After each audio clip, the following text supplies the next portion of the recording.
Nanaitany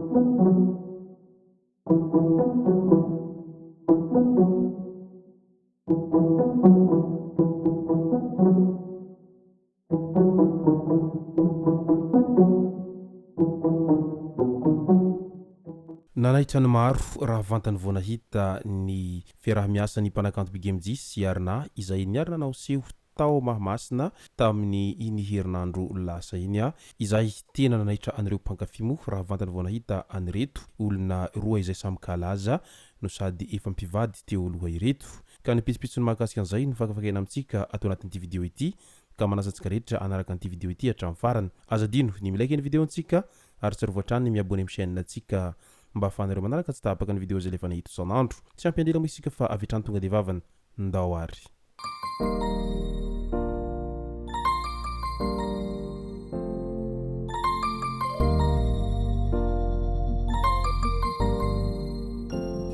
ny tonga tsy miarahaba hono namany Tezitra ka dia faly miarahaba isika rehetra mpanaraka tsy tapaka an'ity chaîne ity ny tenako amin'ny ity androandroany ity arakin'izay efa natsipiko zay dia ny mahakasika ny seho izay nataony ireo mpanakanto roa samy kalaza tao Mahamasina no tena iompanantsika ato anatin'ity video ity fa milohan'izay dia andao aloha hoarantsika ireto resaka mahakasika ny tontolon'ny zavakanto ireto hatrany nankalaza ny tsingerin-taona ny feno 720 taona tamin'ny andro ny 12 martsa 2024 ny mpanakanto Liana toa tsy mampino ho ireo mpankafy raha vantany voanandrefy fa 720 taona ny mpanakanto Liana satria hamanjana tsy miova fa mbola mitana tsy mandona tsara hoy ny fitenin'ny tanora izany ka tena hamanjana araky nilay voalaza ny hirany Black Nadia iny hatrany amin'ilay hoe zaza nateraka na dia maro aza tsy mampihontsana ary tahaka an'izany ihany koa ny hita amin'ity mpanakanto Liana ity na dia eo aza ny fiakaran'ny taona sy ny zanaka nateraka izay dia toa mbola tanora hatrany raha ny mijery any mpanakanto Liana marina tokoa ilay fitenenana manao hoe izay mahakolokolo no manana ny tsara ka dia mba jejejo ihany ry vehivavy na dia efa manambady manjanaka aza mba mahaiza mikarakara vatana izay hatrany satria mantsy tsy vitsy amin'ireo vehivavy mihevitra fa rehefa manambady ka vita mariage dia tsy ilaina intsony ny jejojejo zay satria efa nataon'olona mariage tadio anefa fa raha vantany vao tsy mba mihaingohaingo na ihany koa tsy mba manao jejojejo zay ianao an-tokantrano dia mety ho lasa sorena io vadinao ao an-trano io ka lasa izy mandeha amin'ny tadiny hafa any ambadika any ka mba hisoroana amin'izay dia mba jejojejo ihany na dia ao an-tokantrano aza amin'izay lasa tamana ao an-trano io vadinao io na dia miravavy miasa azy izy dia maika ny hody satria mba andeha jerijery an'izay hamanjany madama ao an-trano zay etsankilan'izay ny mpanakanto Dadilove Madagasikara hatrany vita sonia tamin'iny herinandro ny 12 martsa iny ny taratasy fifanaraha-miasa amin'ny maha-ambasadoro azy ao amin'ny Gasy Madagasikara ao ka dia miarahaba sy mirariny soa azy hatrany amin'izao fiarah-miasany amin'ny Gasy Madagasikara izao marina etona fa namoaka rakikira ihany koa ny mpanakanto Dadilove tamin'ity volana ity izay isan'ny nampitolagagany maro no sady ankafiziny tanora ilay hira mitondra lohateny hoe tsikritity iny izay tena nanaitrany maro tao anatin'ny tapozoretsiresera Facebook tao ary feno an'izany hira izany daholo eraky ny TikTok sy ny maro hafa amin'izao ankehitriny izao izany ka tena mpanakanto mahay mankafy fiainana no sady mahay manome ambiance an'ireo mpankafy azy efa hatramin'izay ka mandraky teny androany andriambavilanitra anisay tindray sy ny hamanjany toy izao ny pôziny tao an-trano rehefa avy nanao raharaha ka mipetrapetraka miandry ny vadiny mirava avy any miasa marina fa ao Antananarivo mantsy ny mpanakanto anisety no mipetraka ary efa manomana ny fampisehoana sy ny fitetezam-paritra izy amin'izao fotoana izao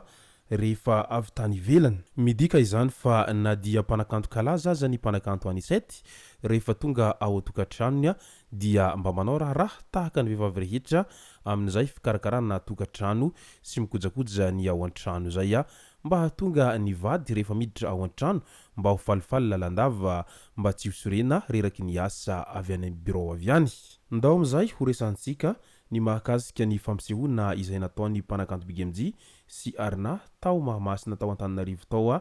tamin'iny herinandro iny izay isan'ny nanaitrany maro na mpanakanto BGMJ na mpanakanto Arnaah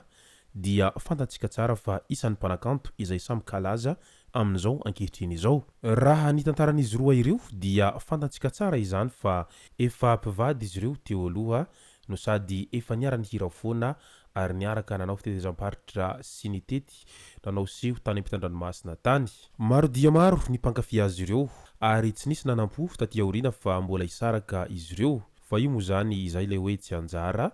fa rehefa tsy anjara zay ny tokantrano dia tsy maintsy mahita hevitra amin'izay fisarahana izay foana. Fa na dia teo aza izay fisarahan'izy ireo zay, tsy mahasakana izy ireo mihitsy izany amin'ny tsy hiarah-miasa satria samy miaina ao anaty tontolon'ny mozika izay. Ny tontolon'ny mozika raha teo dia mila fandeferana sy mila an'izay hoe fihavanana sy fahaizana miara-miasa izay. Horakoraka be tsy misy toazy tao amin'ny kianjan'ny mahamasina tao raha vantany vao nahita anireto mpifankaty teo aloha ireto niaraka niakatsehatra nanao seho ary niara-nihira an'ilay hira izay nahafantarany be sy ny maro azy ireo amin'ilay mitondra ny lohateny hoe vadiny. Hafapo tanteraka ny mpankafy azy ireo ary tena niaina tao anatin'ny ambiance tanteraka izy ireo nandritra izay seho nataonyreto mpanakanto anankiroa samy kalaza ireto. Midika izany fa tena mbola ao am-pony vaoaka tanteraka ny fankafizana sy ny fitiavana anyhiran'ireto mpanakanto roa ireto hatramin'izay ka mandrakizao. Tao anatin'izay seho izay indrindra dia nitsiry tao an-tsain'ireo mpankafy sy ireo izay nanaraka an'izay seho izay rehetra ny hoe moa ve mety ho isy fampiarahampeo indray amin'ireto mpanakanto anankiroa samy kalaza ireto, ary raha toa ka ho isy an'izay fampiarahampeo izay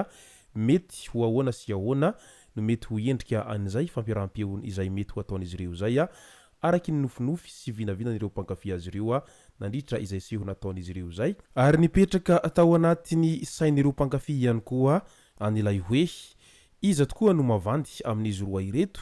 i Aminy ve sa i Arnaah, satria mantsy samy niezaka namoaka an'ilay hira hoe mavandy iny izy roa ireo. Ao moa ny milaza fa tena mbola mifankaty izy roa ireo. Ny tsy andaniny milaza fa mavandy ny anankiray raha toa ka tsy ngoma ny anankiray. Ny tsy ankilany kosa milaza fa mavandy ny anankiray raha toa ka milaza fa tsy mankatia ny anankiray. Sa ve tena mbola mifankaty tanteraka ireto mpanakanto roa ireto hatramin'izay ka mandrakitiny androany. Tao anatin'izany indrindra ao indray ireo nanaparitaka ny vaovao eran'ny tamozatra tserasera amin'ilay nilaza hoe vola azo fa tsy tafiditra an-trano taorian'ny fampisehoana ny arahany tamin'ny Arnaah izay sakaizany teo aloha ny mpanakanto Aminy. Tsy saha mandeha amin'ny samby raha hoy izy fa ndrao hitatra ny tantara ka aleo miafy eto. Tsy misy an'izany fa buzz fotsiny ireny amin'ny mahampihira azy, fa na izany aza mahazaka kosa ny vady andefo mandriny ho ireo mpanara-baovao maneho ny heviny manoloana an'izay seho nataon'izy ireo zay. Raha ianareo aza tamin'ny toerany misy Alene tsy nanokatra trano hodiny ihany koa ve